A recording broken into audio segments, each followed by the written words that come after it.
On June 22nd, American icon Forrest Gump passed away peacefully in his cottage home in Greenbow, Alabama, surrounded by friends and family. After leading a life that most could only dream of, it is clear that Forrest's legacy will endure. What most people don't realize, however, is that Forrest was not the only boy raised in that humble Alabama home. Come on in. Welcome.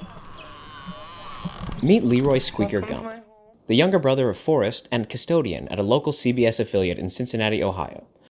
Although Squeaker was a part of many of the same life experiences as Forrest, his perspective on his brother's life is much different than you may expect. Despite him being a moron, his life has been one of success and glory.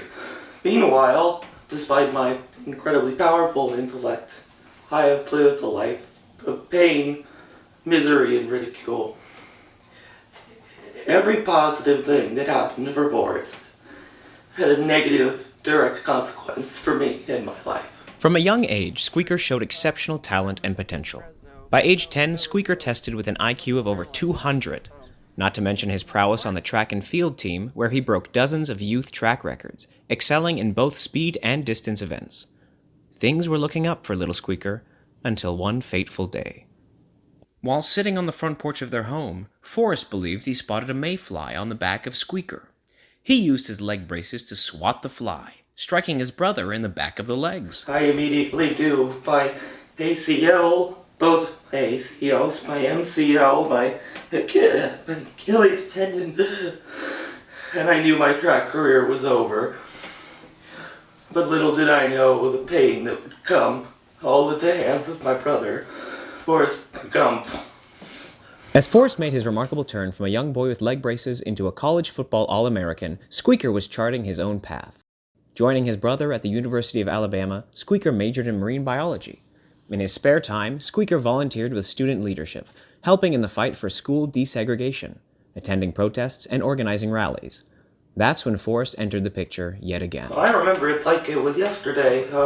All the students were up the picket line protesting Governor Wallace's fascist actions. This is it. And all of a sudden, my brother, my dullard of a brother, Forrest Gump, stumbles into martyrdom yet again. I mean, look, he's being polite. He's handing this young girl the book to be polite, which is the bare minimum of allyship. Well, do you wish you were the one getting credit for your allyship? No, that's not what this is about. Magazine profile would have been nice, but... Squeaker was drafted into the Army in 1967, the same year his brother enlisted. While Forrest received a Purple Heart for bravery after being shot in the buttocks, Squeaker had a much different experience. My penis was obliterated by friendly fire. In a freak accident, Squeaker Gump's genitals were eradicated in combat training. He was dishonorably discharged for embarrassment to himself and the rest of his unit. Gotten very hard around the house. It was an unfortunate incident, but I think I was made all the stronger for it. After the discharge, Squeaker returned to his true passion, marine biology. And then my brother, F.A. Gump, found my untitled research notes and assumed I had made a fishing list. I tell you that Bubba Gump Shrimp Company single-handedly destroyed and decimated those shrimp populations, forever altering the ecosystems in those areas. I'd argue destroying them forever. It's one of my life's greatest regrets not titling that research, but I'm not sure it would make a difference. Forrest only reads what he wants to read. By the late 1970s, Squeaker and Forrest had lost contact for a number of years. Squeaker had gone through a marriage, a divorce, pulled out of his Apple investment a year too early, and was eventually settled into a desk job just outside of New Orleans. Just as Squeaker was getting his life back on track, that's when Forrest entered his life yet again. Well, I was on my lunch break when I saw my sideways asshole of a brother, Forrest Gump, traipsing and frolicking and running all across the nation with the country's eyes upon him. It was the ultimate slap in the face, because he knew that was my dream, that he took from me. Once again, the king of co-ops himself, Forrest Gump, has no interest in anything or anyone other than himself and his misguided sense of history.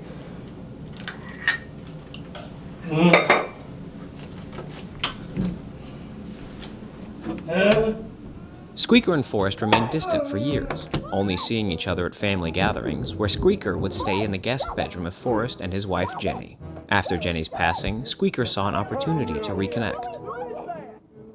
I called.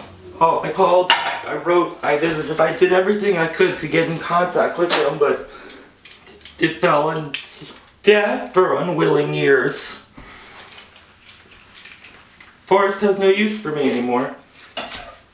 He's sucked dry the other of my successes and life's passions and left me a cold shell of a man.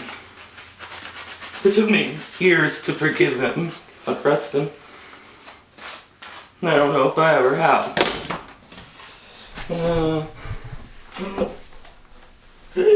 Squeaker has found peace since separating from his brother. He now resides in Fort Thomas, Kentucky. With a steady job at the local CBS affiliate, a sense of belonging found in the foot fetish community, and a love of painting, it's safe to say that Squeaker has found his path in his later years. What's on the ground? It's on the... No.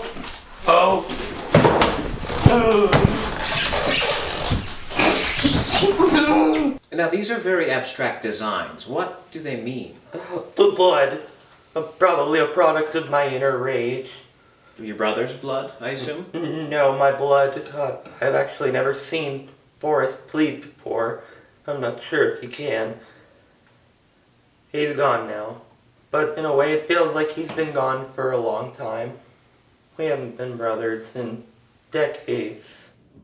With everything else out of the way, I couldn't help but ask one more question. Why are you called Squeaker? My shoes are always wet. This has been a Teen Vogue special report.